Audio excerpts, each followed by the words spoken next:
materi yang pertama, yaitu sejarah arsitektur Jepang. Yang pertama ialah periode kuno yang terbagi menjadi dua, yaitu Jomon dan Yayoi.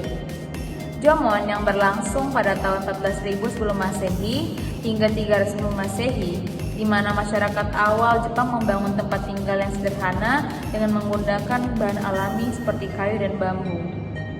Mereka juga menghasilkan keramik yang khas. Sementara Yayoi yang berlangsung dari tahun 300 sebelum Masehi hingga 300 Masehi, di mana perubahan pertanian menyebabkan pembentukan desa-desa yang permanen dengan rumah-rumah yang lebih terstruktur. Yang kedua adalah periode Asoka dan Nara yang berlangsung pada tahun 538 hingga 794, di mana pengenalan Buddhisme dari Cina membawa pengaruh pada arsitektur. Kuil-kuil seperti kuil Horyuji yang ada pada tahun 607 Masehi menjadi contoh awal arsitektur kuil di Jepang.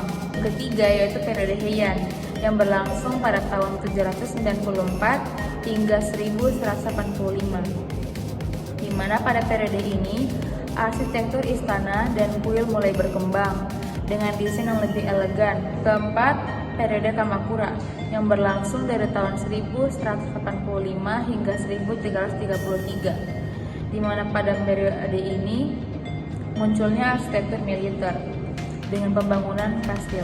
Kelima, periode Muromachi yang berlangsung pada tahun 1336 hingga 1573, di mana pada periode ini taman zen dan rumah teh mulai diperkenalkan.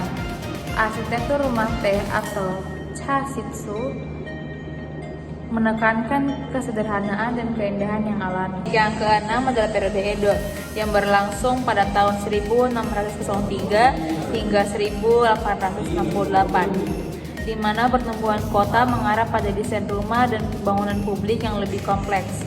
Ketujuh ialah periode Meiji yang berlangsung pada tahun 1868 hingga 1912, di mana modernisasi membawa pengaruh barat. Yang kedelapan ialah era kontemporer, di mana arsitektur Jepang modern menggabungkan teknik tradisional dan inovasi baru.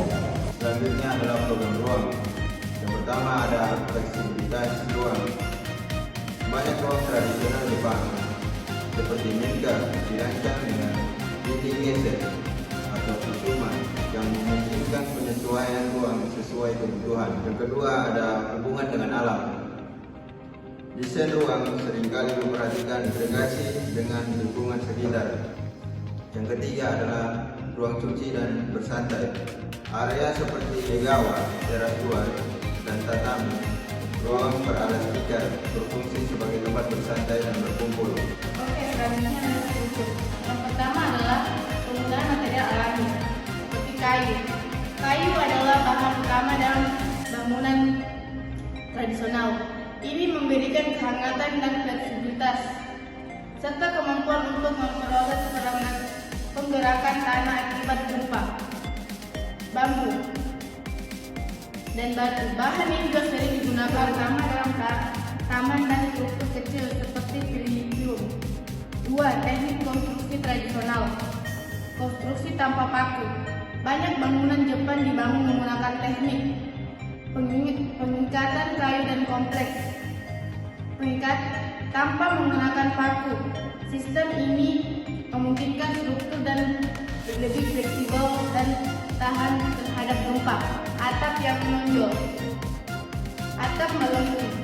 Atap tradisional Jepang seringkali melengkung dan bertingkat, kiranya agar air hujan mengalir dengan baik.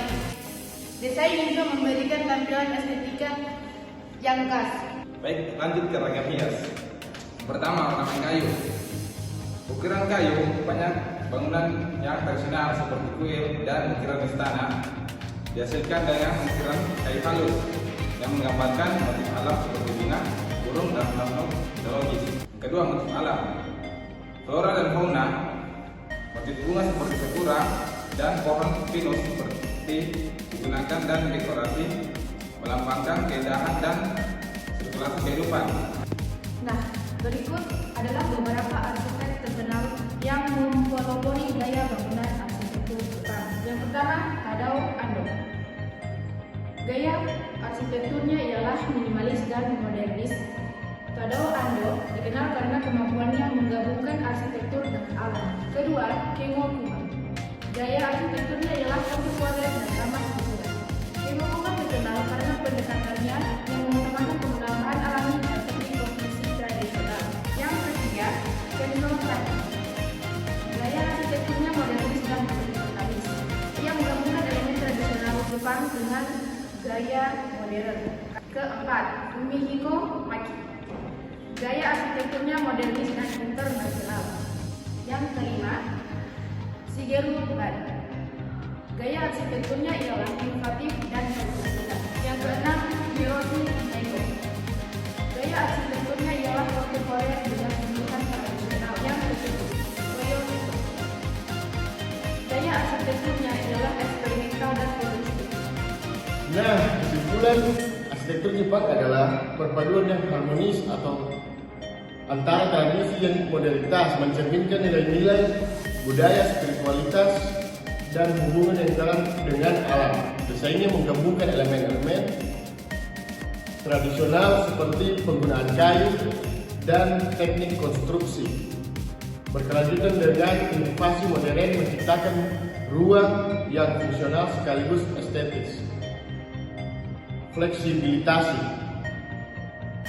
Ruang menjadi salah satu ciri khas di mana penggunaan dinding geser dan ruang terbuka memungkinkan penyesuaian sesuai kebutuhan, mencerminkan cara hidup masyarakat yang menghargai fleksibilitas.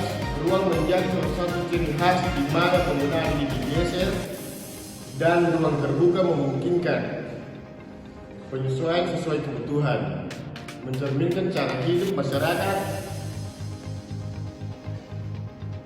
yang menghargai kesederhanaan dan efisiensi. Secara keseluruhan, arsitektur Jepang mencerminkan identitas budaya yang mendalam, menghubungkan estetika, fungsi, dan filosofi hidup dalam setiap desainnya.